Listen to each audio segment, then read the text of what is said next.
నమస్తే, welcome to one TV news. ముందుగా బులెటిన్లో హెడ్లైన్ చూద్దాం.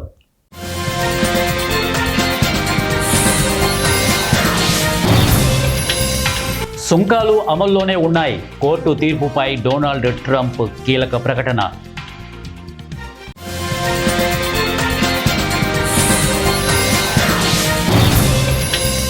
శాశ్వత మిత్రత్వం కాదు ప్రయోజనం, రాజ్నాథ్ సంచలన వ్యాఖ్యలు.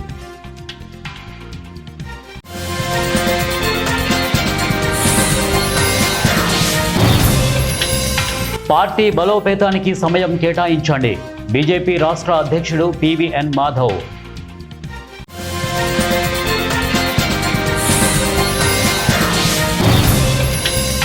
బీహార్ ఓటరు జాబితాలో విదేశీయులు.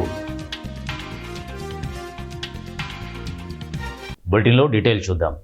రాజకీయాల్లో శాశ్వత మిత్రులు లేదా శత్రువులు ఉండరని, శాశ్వత ప్రయోజనాలు మాత్రమే ఉంటాయని రక్షణ మంత్రి రాజ్నాథ్ సింగ్ వ్యాఖ్యానించారు.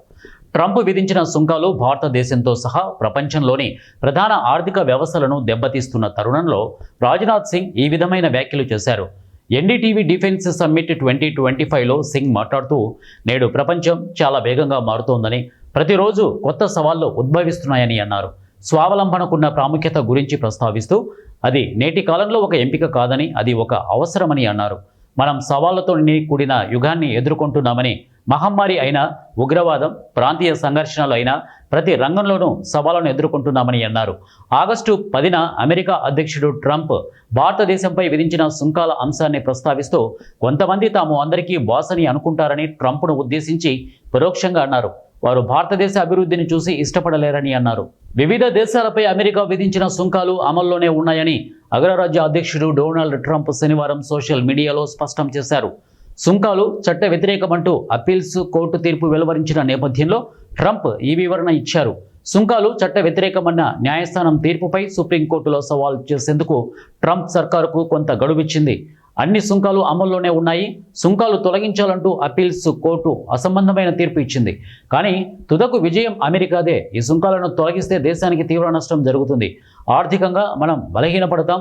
మనం ధైర్యంగా నిలబడాలి అని ఆయన తన సోషల్ మీడియా ట్రూత్ సోషల్లో పోస్ట్ పెట్టారు. వాణిజ్య లోటు, ఇతర దేశాలు తమపై అన్యాయంగా విధిస్తున్న సుంకాలను అమెరికా ఇక ఎంతమాత్రం సహించదని ట్రంప్ స్పష్టం చేశారు. మిత్ర దేశమైన, ప్రత్యర్థి దేశమైన అమెరికా కంపెనీలు, రైతులు ఇతరులకు వాణిజ్యపరమైన అడ్డంకులు సృష్టిస్తే ఊరుకోబోమని స్పష్టం చేశారు. సుంకాలు రద్దు చేసిన కోర్టు తీర్పును అంగీకరిస్తే అమెరికా నాశనం అవుతుందని హెచ్చరించారు. రాష్ట్రంలో బీజేపీ బలోపేతానికి కృషి చేయాలని పార్టీ నాయకులకు ఆ పార్టీ రాష్ట్ర అధ్యక్షుడు పివిఎన్ మాధవ్ సూచించారు. పార్టీ బాధ్యతలు తీసుకున్న వారు పార్టీ అభ్యున్నతి కోసం సమయాన్ని కేటాయించాలని అన్నారు. పార్టీ రాష్ట్ర కార్యాలయంలో అధికారులు, పదాధికారులు, మోర్చా ప్రతినిధులతో శుక్రవారం వర్క్షాప్ నిర్వహించారు. ఈ సందర్భంగా మాధవ్ మాట్లాడారు. ప్రజా సమస్యలను పరిష్కరించేందుకు నాయకులు కదలి రావాలి. దీనికోసం ప్రతి సోమవారం జిల్లా కేంద్రాల్లో జరిగే PGRSను సద్వినియోగం చేసుకోవాలి. జాతీయ, రాష్ట్ర పార్టీ ఇచ్చే కార్యక్రమాలను నిర్వహించాలి. మన జెండా మన ఊరు కార్యక్రమాన్ని సమర్థంగా నిర్వహించాలి. ప్రతి గ్రామంలోనూ పార్టీ జెండా ఉండేలా చర్యలు తీసుకోవాలి అని మాధవ్ పేర్కొన్నారు. అనంతరం గిడుగు రామ్మూర్తి జయంతి కార్యక్రమాన్ని నిర్వహించారు. జాతీయ పార్టీ సహా సంఘటన ప్రధాన కార్యదర్శి శివప్రకాష్కి రాష్ట్ర నూతన కార్యవర్గాన్ని పరిచయం చేశారు. ఈ కార్యక్రమంలో మంత్రి Y Satyakumar, MP Daggubati Purandeswari, MLC Somu Veerraju, ఎమ్మెల్యేలు C Adinarayana Reddy, Parthasarathy, N Eswararao, party కార్యదర్శి సన్నారెడ్డి, దయాకర్ రెడ్డి పాల్గొన్నారు. నిన్న 2 పాక్ మహిళలు, ఇప్పుడు ఆఫ్ఘనిస్తాన్, మయన్మార్, బంగ్లాదేశ్, నేపాల్ పౌరులు బీహార్ ఓటర్ జాబితాలో కనిపించారు. వెంటనే అప్రమత్తమైన ఎన్నికల సంఘం ఈ జాబితాలో గుర్తించిన విదేశీయులకు నోటీసులు జారీ చేసింది. బీహార్లో సమగ్ర ఓటరు సవరణ చేపట్టిన ఈసీ 3 లక్షల మందికి నోటీసులు జారీ చేసింది. వీరిలో బీహార్లో ఓటర్ కార్డులు పొందిన పలువురు విదేశీయులు కూడా ఉన్నట్టు ఏసీ వర్గాలు తెలిపాయి. సర్ ప్రక్రియలో భాగంగా ఎన్నికల అధికారులు జరిపిన ధృవీకరణ పత్రాల పరిశీలనలో ఈ విషయం బయటపడింది. బీహార్ ఓటరు జాబితాను లోతుగా ప్రక్షాళన జరుపుతున్నాం. ఈ ప్రక్రియ ఈ నెల 1న మొదలైంది. శనివారం వరకు కొనసాగుతుంది. ఈ క్రమంలో అనర్హులుగా తేలిన వారిని జాబితా నుంచి తొలగిస్తాం. తుది జాబితాను సెప్టెంబర్ 30వ తేదీన ప్రకటిస్తాం అని ఈసీ వర్గాలు తెలిపాయి. నోటీసులు అందుకున్న వారు వారం రోజుల్లో ఎన్నికల అధికారి ఎదుట హాజరై తమ పత్రాలను తనిఖీ చేయించుకోవాల్సి ఉంటుందని పేర్కొన్నాయి. కాగా ఓటరు జాబితాలో పేర్ల చేర్పు లేక తొలగింపును కోరుతూ గురువారం నాటికి వ్యక్తుల నుంచి 1,95,802 దరఖాస్తులు వచ్చాయని ఎన్నికల సంఘం తెలిపింది. ఇందులో 24,991 దరఖాస్తులను ఈసీ ఇప్పటికే పరిష్కరించిందని వెల్లడించింది. ఇక సిపిఐ ఎంఎల్ 79 దరఖాస్తులు, ప్రతిపక్ష పార్టీ ఆర్జేడీ 3 దరఖాస్తులు ఇచ్చిందని తెలిపింది. అభ్యంతరం చెబుతూ బీజేపీ, కాంగ్రెస్ నుంచి ఇంతవరకు ఒక్క దరఖాస్తు కూడా అందలేదని పేర్కొంది. ములుగు జిల్లాలో కురుస్తున్న భారీ వర్షాలకు సమ్మక్క సాగర్ బ్యారేజ్ నుండి భారీగా వరద దిగువకు విడుదల చేశారు. ముల్లెకట్ట, రామన్నగూడెం, మంగపేట, పుష్కర్ ఘాట్లకు వరద తాకిడి పెరిగింది. మొదటి ప్రమాద హెచ్చరిక 14.82 మీటర్ల వద్ద అధికారులు హెచ్చరికలు జారీ చేశారు.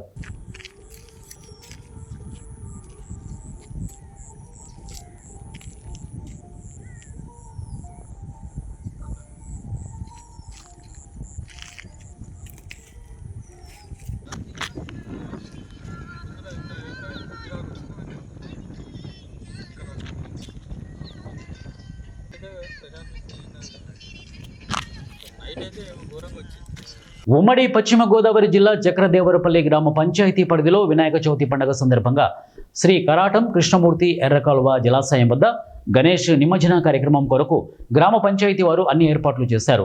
ఎంపీడీఓ కేఆర్ఎస్ ప్రసాద్, గ్రామ పంచాయతీ సర్పంచ్ సాయల సత్యనారాయణ పరిశీలించారు.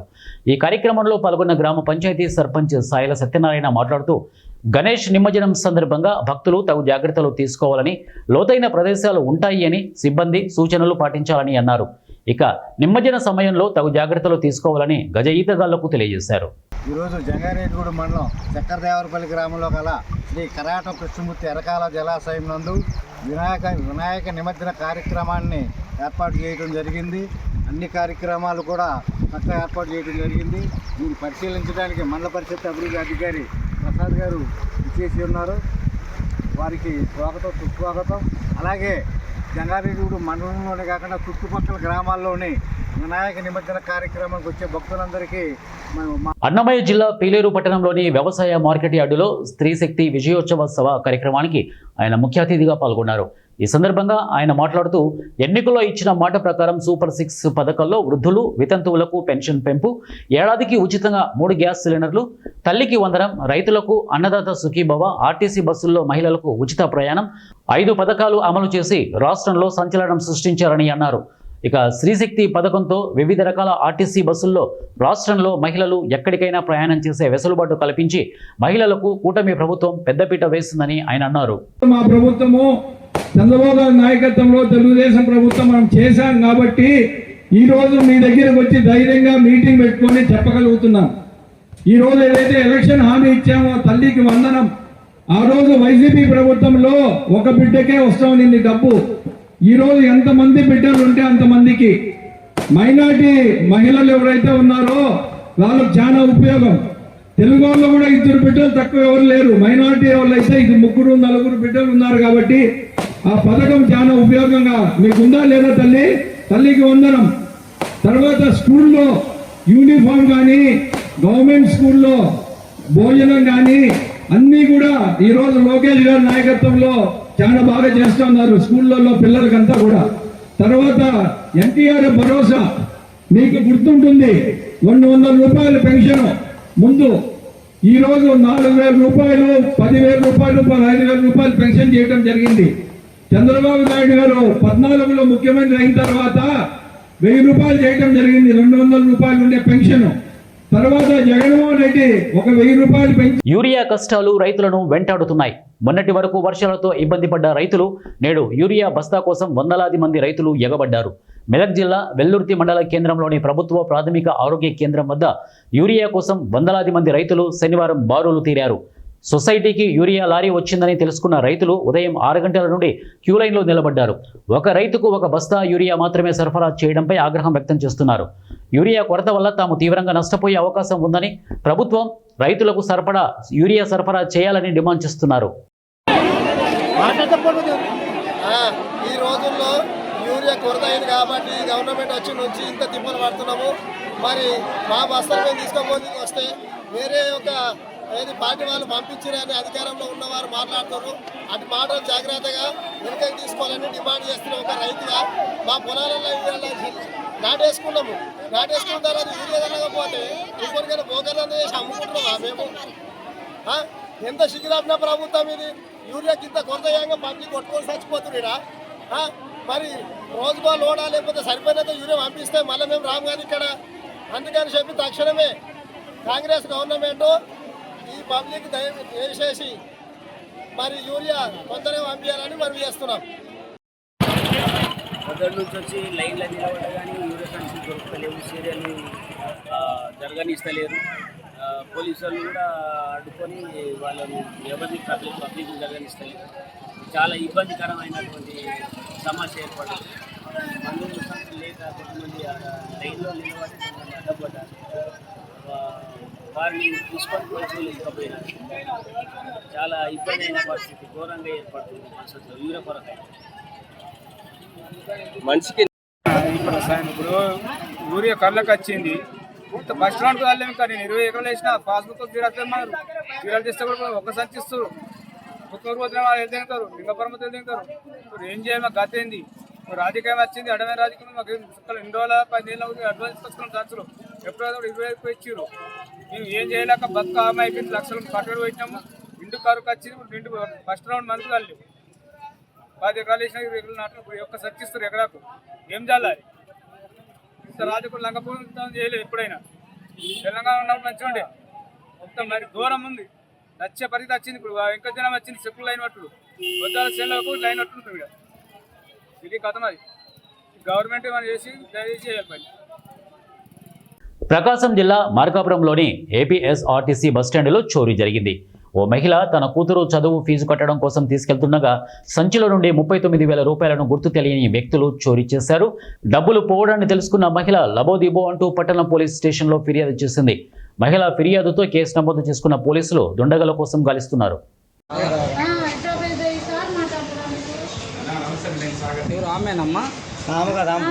బస్ ఎక్కింది ఆమె గేట్ వాళ్ళకి ఆ వాళ్ళకి దిగిపోయింది ఏమో. నేను ఇటు వల్ల పోయి తప్పుడు లావుగామా ఆమెన్నది ఇంకా వెనక కొట్టేసి పైకి ఎక్కినాక నేను చూసుకొని దిగి జరగలేదు. ఇంకా చూస్తే ఎక్కడ చూసినా ఒక పల్లె. బస్ ఆయన అన్న నీకు దండం పెడతాన్నా 39,000 ఉన్నాయి అన్న దాంట్లో డబ్బులు, మీరు నిదానంగా ఆపండి అంటే ఆడ లేదు. చాలా మంది చూపించారు దాంట్లో. వెళ్ళిపోయింది అన్న నీకు దండం పెడతాను. మళ్ళీ పోయి బస్ ఆపినాడు. చేసినాక మగపల్లె తెలియదు. కంప్లైంట్ చేయమని 2 సార్లు కాడికి వచ్చి చెప్పినాము. అంటే అప్పుడు నేను ఎస్ఐ గారికి ఫోన్ చేశాను. మేము 50 ఎంపీఎస్లు కంటే మా ఆడబిడ్డ ఆయన చేసిన తర్వాత బులెటిన్ ముగించే ముందు హెడ్లైన్స్ మరొకసారి.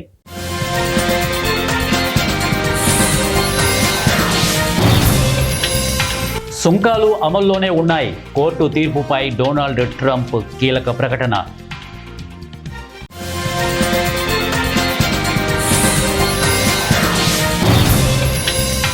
శాశ్వత మిత్రత్వం కాదు ప్రయోజనం, రాజ్నాథ్ సంచలన వ్యాఖ్యలు.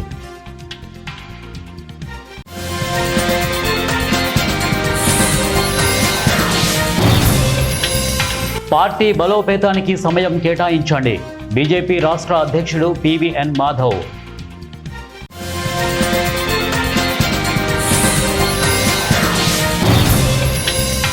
బీహార్ ఓటరు జాబితాలో విదేశీయులు. ఇవే బులెటిన్ అప్డేట్స్. నెక్స్ట్ బులెటిన్లో కలుద్దాం. Until then keep watching 1 TV news. ప్రతిక్షణం ప్రజల పక్షం.